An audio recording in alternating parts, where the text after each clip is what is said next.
think for me, if I'm top 20, it's going to be a very successful Tour de France for me. Having entertained thoughts of quitting just a month before, Greg LeMond began the Tour de France. Fourth in the Prologue was encouraging. Yo digo, jugar a ciclistas, ¿no? Que es lo que realmente hacemos. The defending champion Pedro Delgado was late for his start by 2 minutes and 42 seconds, an amount that would haunt him the entire race.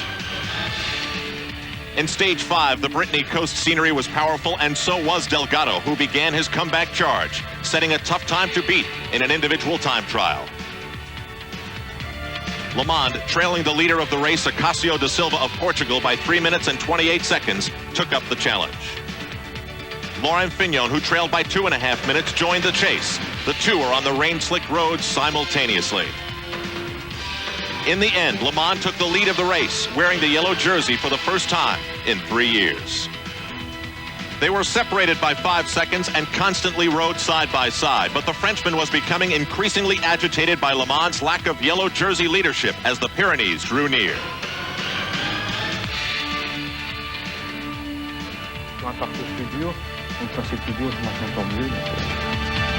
The race was very tough on the climb to a desolate place called Super Bagnères. Fignon dropped LeMond near the finish to grab a 7-second lead. Delgado, too, according to form, had a great day. His deficit once 10 minutes was less than 3. LeMond, in the end, just couldn't keep up.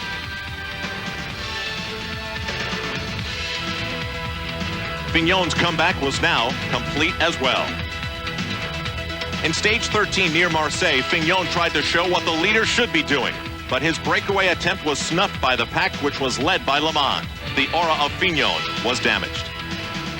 They headed to the Alps. Delgado down by 3 minutes. LeMond and Fignon separated by 7 seconds. I'm satisfied myself in the top 5, maybe top 3, maybe top 2, maybe first. In the time trial of stage 15, the tension of the race was apparent. It was a 24-mile, one-man-at-a-time charge up a mountain a mile high. With each mile, LeMond grew faster than his ponytailed pursuer. And at day's end, he had the yellow jersey back, leading by 40 seconds. As they raced into the final week, there were 447 miles to go.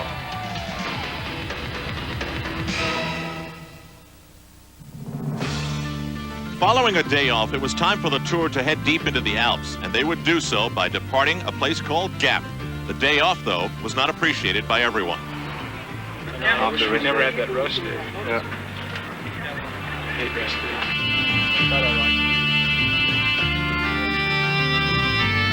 For Pedro Delgado, this is a day to make a big mountain move. He has said he wants to shave his deficit in half.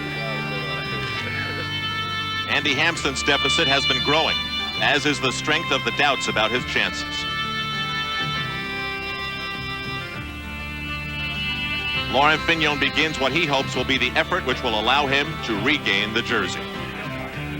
Stage 16 follows the mountain roads of southeastern France from Gap along the man-made lake, 108 miles to Briançon, altitude 4,400 feet. There are 2 vicious mountain climbs en route. At the start, Andy Hampston snuggles up next to Greg LeMond, fueling rumors that the two may soon be 7-Eleven teammates, but for now they go their separate ways. The vision of LeMond in yellow is still startling. Even he didn't expect to be wearing the yellow jersey this late in the race. The first few miles and the peloton cruises along the valley floor. After a day off, this is a day to work out the kinks. The crossing of the lake is pretty, but it only means the mountains are closer. Stage 16 is one of the most grueling. Col d'Ivoire, 7,000 feet. Then Col d'Ivoire at almost 8,000 feet. LeMond and Delgado climb the Col d'Ivoire. The American unsure of his endurance, the Spaniard concerned that no matter how well he rides, he may not be able to make up the time he needs. They say if you enjoy good days in the Pyrenees, you may not do well in the Alps, and Laurent Fignon on the Col d'Ivoire loses ground, along with Charlie Motte and the Scotsman Robert Miller. LeMond nears the top, and Fignon is on the defensive, riding 30 seconds back. Fignon relies on an aura of psychological superiority. Anything you can do, I can do. But in this climb, he has been weak, and he can't disguise it. Finally, he reaches the top. Reaching the peak, Fignon has shaved 4 seconds off what was once a 30-second deficit. 4 seconds may not seem like much, but seconds have meant everything so far on the Tour. On the descent, Greg LeMond tries to gather support to pick up the pace, an idea which is not shared by everyone in the peloton.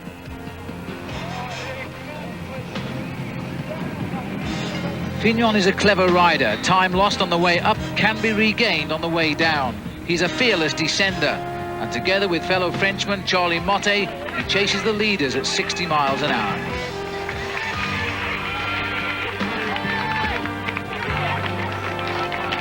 Pedro Delgado is nearing the spot where his break must come. Trailing by as much as he is, he must try and go. LeMond will have to try and stay close, while Fignon used a masterful descent to join the group so that he can try and be part of whatever is about to happen.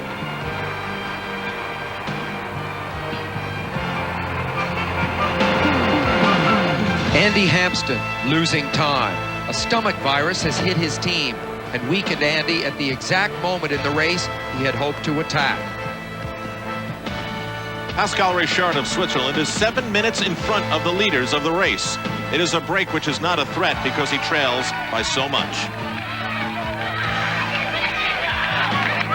LeMond and the group climb Col d'Izoire. Fignon is still within attacking range. Col d'Izoire, where the trees can't even grow. But hopes of winning the Tour de France certainly can.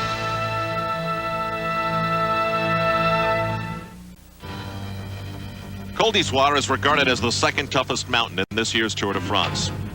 Leading the stage still is Pascal Richard, now by 5 minutes ahead of LeMond, but he is no threat to the yellow jersey. This is where the race is. For Pedro Delgado, the moment is now.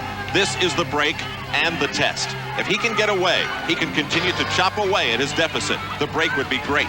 If he can't, he'll realize he is in for a tougher fight than many thought. The test would prove bad in result.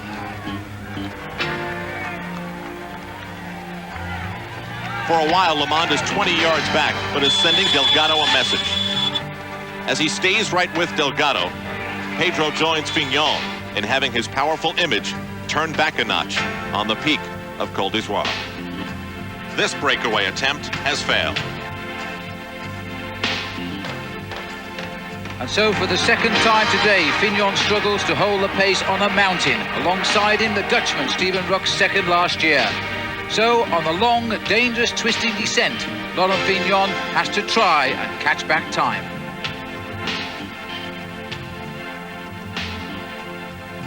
Forced to take great risks on the descents, Fignon is again up for the challenge, while Steven Rooks almost joins the scenery.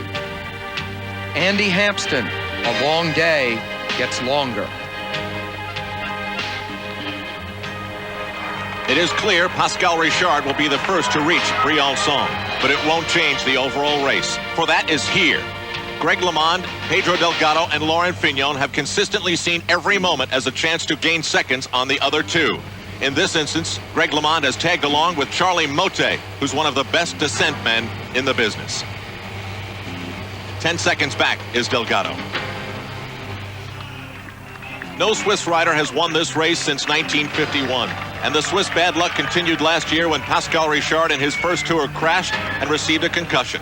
But today he wins stage 16, and for a day, the Swiss can be proud.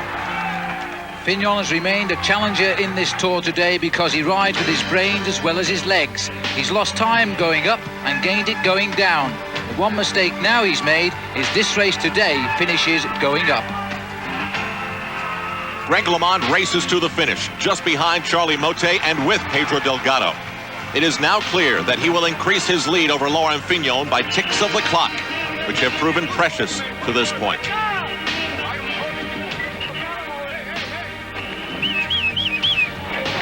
"13 seconds later, Fignon crosses the line. That's the damage in time. But what of the damage to the confidence? That will only be measured in the next stage. For Pedro Delgado, too, the ability to attack at any time, which had been virtually assumed, was nowhere to be seen. He is still handicapped by the deficit of the first day. Paris, the home of Laurent Fignon, is now 108 miles closer. His plan to regain the lead in these Alps may not be working out. Greg LeMond has survived the latest tests that Fignon and Delgado have thrown at him. As a result, he has taken the picture of frustration that was him a month ago and replaced it with one that is quickly developing into one of a winner. The Swiss champion wins the stage. Lamond and Delgado finish with the same time, but Fignon loses 13 seconds. As a result, Lamond almost leads by a minute. Motet at 2:16 gains nothing. Andy Hampson loses a little bit more. Post-race comments from Greg LeMond with Alpe d'Huez ahead. I realize the Alpe d'Huez cannot be underestimated, but at the end of today, you're almost a minute ahead of Fignon. You're still almost 3 minutes ahead of Pedro Delgado. Paris must seem a lot closer. No, it's a lot closer, but, you know, I'm still waiting for tomorrow. You look tired.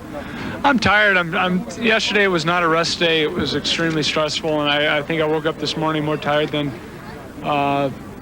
from racing. And I've got to, you know, eliminate the outside pressures from the press and the journalists and spectators, and that I have to, you know, rest and recuperate. It's hard enough to race your bike, but to try to do everything outside gets to you.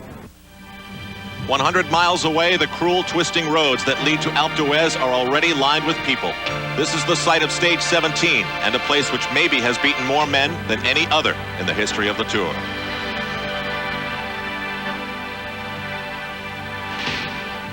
Laurent Fignon spends time planning what to do to get back the lead with cycling guru Cyril Guimard, who discovered Greg LeMond.